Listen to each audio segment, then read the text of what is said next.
रुमाल खांद्यावर घेता काय? तुम्हाला ह्याच रुमालाने पुढच्या येणाऱ्या लोकसभेला जर नाही डोक्यावर रुमाल लावला ना तर मी पण नाव सांगणार ना महेंद्र थोरवे म्हणून। रायगड जिल्ह्यात सध्या राजकारणाचा पारा प्रचंड तापलाय। शिवसेना शिंदे गट आणि राष्ट्रवादी अजित पवार गट यांच्यातील वाद आता थेट अंगावर आलाय। विरोधक राहिले बाजूला, महायुतीमध्येच आता घमासान पाहायला मिळतंय। काही दिवसांपूर्वी राष्ट्रवादीचे प्रदेशाध्यक्ष आणि खासदार सुनील तटकरे यांनी थेट मंचावरून शिवसेनेचे मंत्री भरत गोगावले यांची नॅपकिन स्टाईलची मिमिक्री करत थोडक्यात टोमण्याची तलवारच उपसली होती।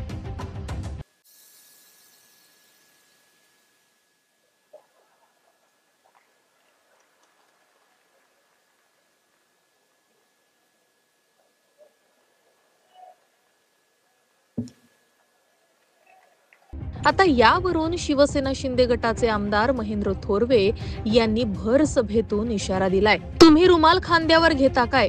पुढच्या लोकसभेला नाही रुमाल डोक्याला घालायला लावला तर नाव महेंद्र थोरवे सांगणार नाही।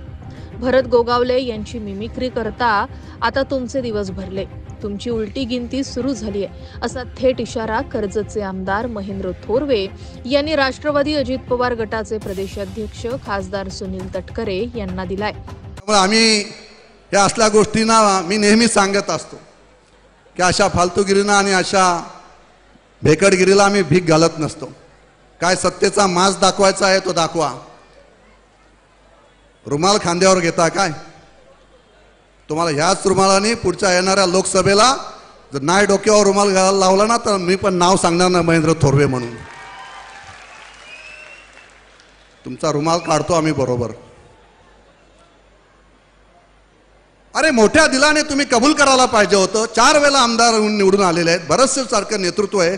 घरात 1 रुपया ठेवला नाही लोकसभेला यांनी, या माणसाने। त्या वहिनीला विचारा माझ्यासमोर, 1 रुपया घरात ठेवला, जेवढे पैसे होते तेवढे त्या ठिकाणी त्या निवडणुकीमध्ये जे असेल ते काय मदत करता येईल त्या छोट्या मोठ्या गोरगरिबांना मदत केली। परंतु आपल्या त्या याच्यामध्ये मतदान या सुनील तटकरेला पाडून घेतलं। पण सुनील तटकरेंनी काय केलं? तो मिमिक्री करायला आला आमच्यावरती। मी त्या दिवशी मिमिक्री भरत शेठ, मी माझ्या घरी होतो उभा, मी पाहिली।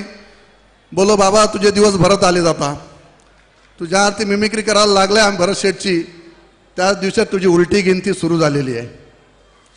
सुनील तटकरेंनी आमच्या समोर बसावं। शेठचं नाव कोरलं गेलेलं आहे। तुमचं नाव कशाने कोरलं गेलंय? तर बरबाटलेला भ्रष्टाचारी म्हणून सुनील तटकरेचं नाव कोरलं गेलंय। हे जाहीरपणे मी या ठिकाणी सांगतोय। सुनील तटकरेंनी आमच्या समोर बसावं। त्यांनी केलेले भ्रष्टाचार मी समोर उभे करतो, मग त्यांनी सांगावं।